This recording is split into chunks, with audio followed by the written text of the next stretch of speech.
Welcome to the world of machine learning.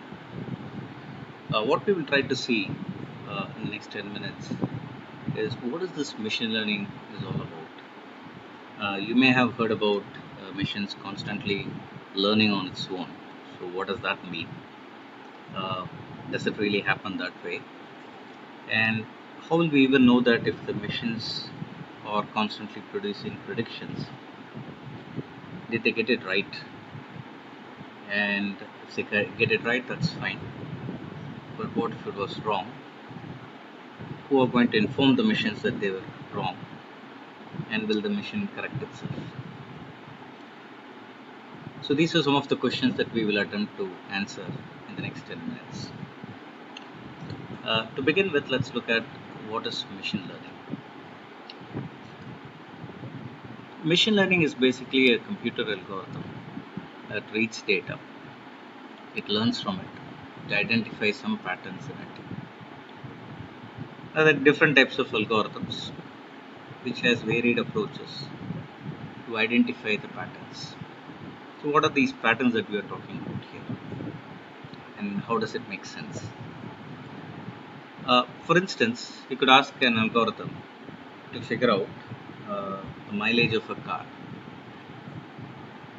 So intuition tells us the mileage could be impacted by the weight of the car, perhaps the horsepower of a car, maybe the number of cylinders. We could look at whether it's an automatic or manual car.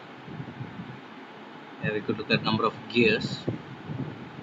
We could see if it is a V engine or a straight engine, and we could look at many things: the conditions of the road it has been driven, which part of the city, which part of the country.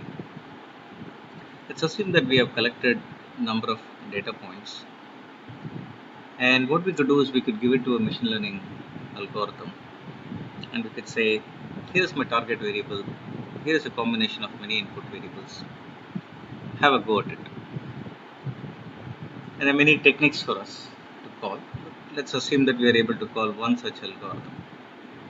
What it does is it looks into the data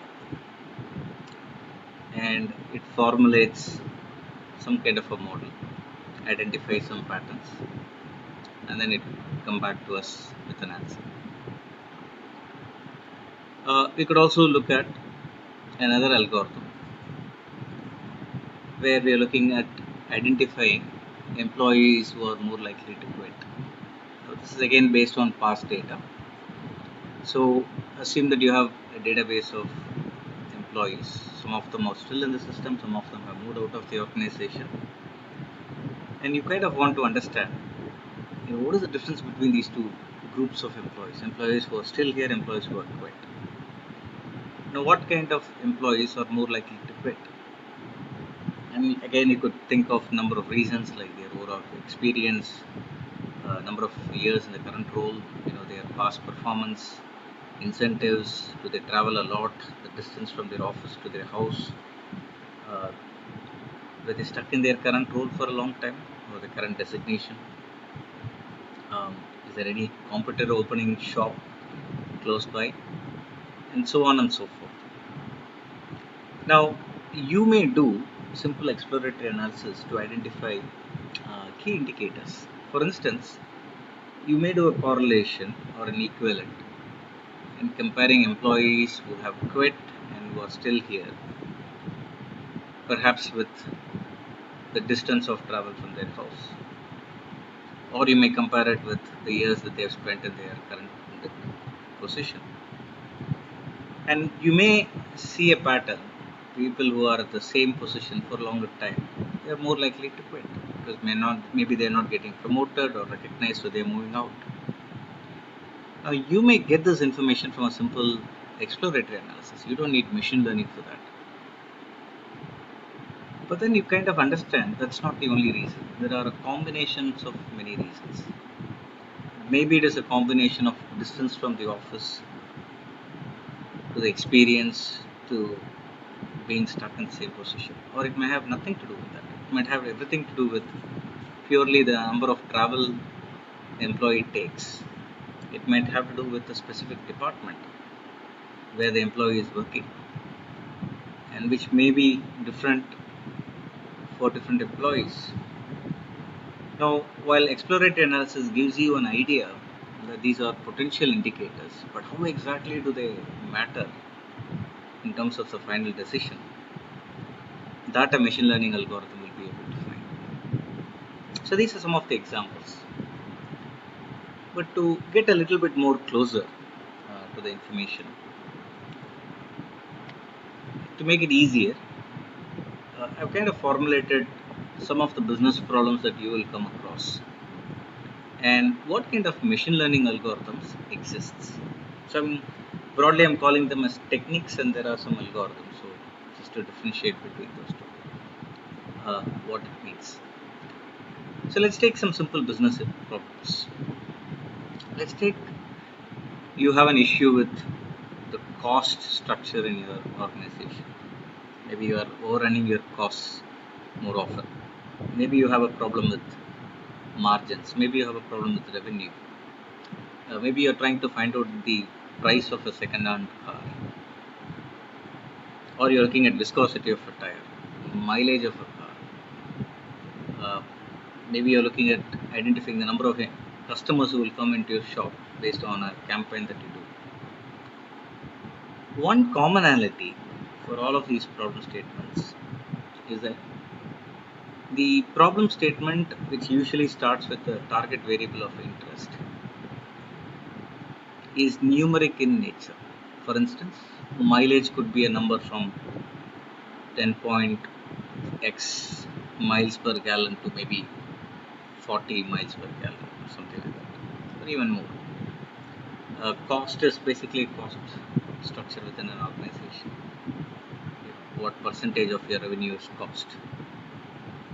Now, what we are trying to do with this is that number could be a number theoretically from minus infinity to plus infinity, but practically a more meaningful number based on your business, is numeric in nature, continuous numeric.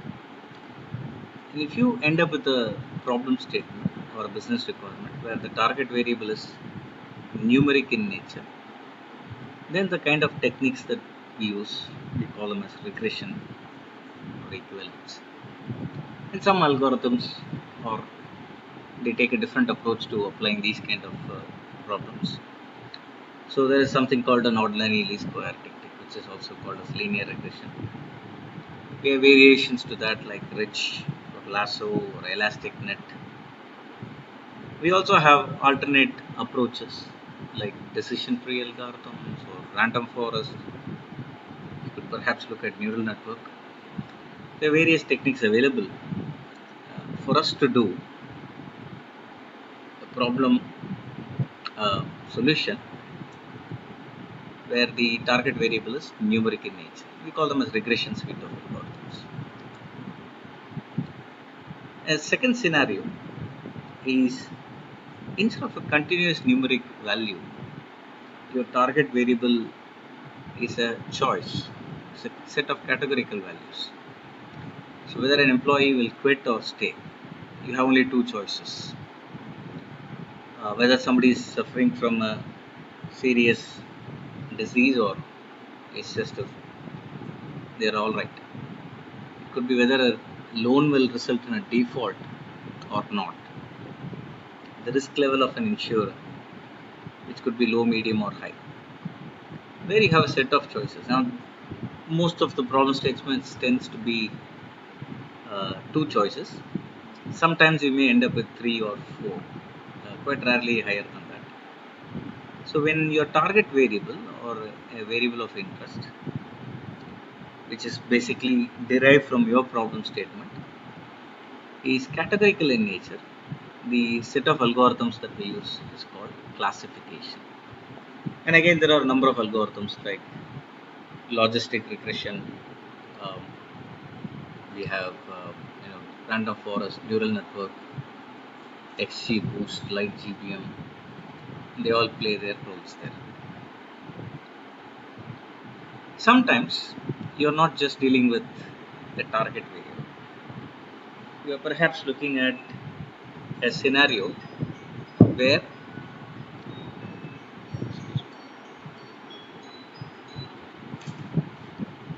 You're looking at a specific scenario where you have input data and you're just trying to find out there are hidden patterns. For instance, if you have gone to Amazon sites or Flipkart sites, people who have purchased this also purchase this. So that's called a recommendation engine. One of the input to the recommendation engine is something called as a market basket analysis, where you're looking at products that are typically purchased together with other products. You may not necessarily have a target variable, but then you're looking at association between products. Another area where we would do a similar kind of grouping of customers is called as clustering. Based on similarity of customers, you want to put them into one group so that you can do email campaigns or something like that. So a bunch of areas where some of these techniques will also come into play. And we have these algorithms like K-means, hierarchical, a priori, or pre-growth that play in that. These are again grouped together.